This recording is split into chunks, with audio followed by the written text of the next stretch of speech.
बिस्मिल्लाहिर्रहमानिर्रहीम। आप देख रहे हैं डाइनिंग ओवर। ज़बरदस्त बारिश के साथ ठंडी ठंडी हवा चल रही थी, तो हमने सोचा क्यों ना कुछ मज़ेदार से स्नैक्स बनाए जाएं। इन स्नैक्स को आप अपनी मनपसंद किसी भी दाल के साथ बना सकते हैं। इन्हें बनाने से पहले अगर आप इस चैनल पर नेहा मज़ीद रेसिपीज़ देखना चाहें तो ब्लैक सब्सक्राइब के बटन के साथ साथ अगर आप घंटी के निशान को ऑल पे कर देंगे ना, तो आपको हर नए व्लॉग या फिर वीडियो का नोटिफिकेशन सबसे पहले फ्री में मिल जाएगा। इन क्रिस्पी क्रंची स्नैक्स को बनाने के लिए आधा कप हमने मूंग की दाल ली। आप चाहें तो माश की दाल भी ले सकते हैं। दाल को हमेशा आपने 3 से 4 पानियों में खूब अच्छी तरह से मल के चम्मच हिलाते हुए धो लेना है। उसके बाद इसमें हम पानी डाल के तकरीबन 3 घंटे के लिए भिगो देंगे, ताकि पानी अपने अंदर जज्ब करके ये खूब अच्छी तरह से फूल जाए। ये देखिए 3 घंटे गुजर चुके हैं। इसमें जो पानी है हम निकाल लेते हैं। यहाँ कैमरे को हमने जूम किया है ताकि आपको अंदाज़ा हो कि दाल कितनी अच्छी तरह से फूल चुकी है। अब हम इसमें से सिर्फ दाल निकाल रहे हैं और जो पानी बच जाएगा उसे हम साइड पे कर देंगे, ताकि आपको अंदाज़ा हो कि हमने पानी कितना डाला है।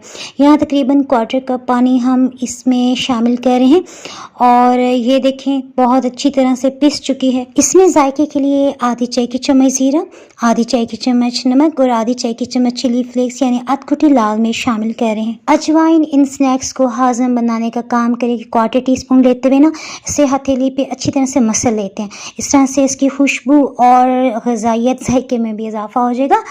यहाँ पे आधी चाय की चम्मच कसूरी मेथी शामिल कर रहे हैं। आटे की डो बनाने के लिए 1 कप हमने मैदा डाल दिया। आप चाहें तो इसमें लाल चक्की वाला आटा भी डाल सकते हैं। अब इन्हें क्रिस्पी बनाने के लिए 1.5 टेबलस्पून यानी 1.5 खाने वाला चम्मच घी डाल दिया।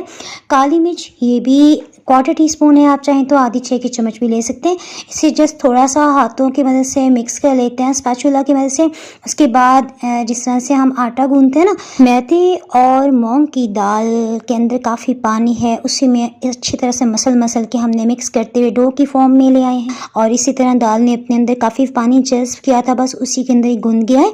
अब इसे मज़ीद नरम करने के लिए, स्मूथ बनाने के लिए थोड़ा सा हमने समझे 1 टेबलस्पून कुकिंग ऑयल डाल दिया।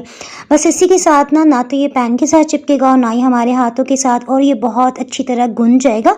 बस इस तरह से इसे हमने अच्छी तरह से गूंथ लिया है। 10 मिनट्स के लिए इस आटे को हमने कवर करके फ्रिज में रख लिया। यहाँ पे घी को हमने पिघला लिया। ये तकरीबन 6 खाने वाले चम्मच पिघला हुआ घी है। जब ये रूम टेम्परेचर पे आ गया तो हमने प्याली में शामिल कर लिया है। इसमें हम 1 खाने वाला चम्मच भर के मैदा डाल रहे हैं। आप चाहें तो लाल आटा भी शामिल कर सकते हैं, कॉर्नफ्लावर या फिर चावल का आटा भी डाल सकते हैं। इसे खूब अच्छी तरह से मिक्स कर लिया है। देखें इसमें किसी किस्म के भी लम्स या गुठलियाँ नहीं है। थोड़ा सा अब हम यहाँ पे खुश्क आटा डस्ट कर रहे हैं। जितना भी आटा हमने गूंदा था उसे 2 हिस्सों में डिवाइड कर लेने के बाद 2 बड़े साइज़ के पेड़े बना रहे हैं। थोड़ा सा मैदा इस पे लगा लेने की वजह से ये नीचे सरफेस पे बिल्कुल भी नहीं चिपकेगा। अब बस जिस तरह से हम सिंपल रोटी बनाते हैं उस तरह से हमने रोटी बेल लेनी है। जितना बड़ा साइज़ चाहें आप इसकी रोटी बेल सकते हैं, यानी इसकी ज़्यादा मोटाई आपने नहीं रखनी। जैसे ही चिपकने लग जाए फ़ौरन थोड़ा सा आपने यहाँ पे मैदा डस्ट कर लेना है। ये देखिए जितनी आप रोटी बारीक बेलेंगे इतनी ज़्यादा इसमें लेयर्स बनेंगी। अब घी और मैदे को मिला के हमने जो एक लई सी मिक्सचर तैयार किया था ये इसमें लेयर्स बनाएगी। इसके लिए हमने थोड़ा सा इसको अच्छी तरह से रोटी पे फैला लेते हैं। कोशिश करना कि कोई हिस्सा खुश्क ना रहे। और इसके बाद हमने वही मैदा थोड़ा सा इसके ऊपर की सतह पे छिड़क लिया। मैदा छिड़क लेने की वजह से जब हम इस तरह से इसको फोल्ड कर लेंगे तो इसमें लेयर्स बनेंगी। सिर्फ अब एक दफ़ा हमने मज़ीद इसे फोल्ड करना है। थोड़ा सा ये घी का मिक्सचर मज़ीद लगा के हमने आधी चाय की चम्मच मैदा भी डस्ट कर दिया। यहाँ आपने परेशान नहीं होना, बस यही फोल्डिंग्स थी। इसके बाद हम हाथों से हल्का हल्का सा इसको हमने दबा लिया ताकि इसमें जो भी एयर निकल जाए, और बेलन की मदद से थोड़ा सा हम इसे फैला लेते हैं ताकि हमारे स्नैक्स जो है वो एक मुनासिब मोटाई के बने।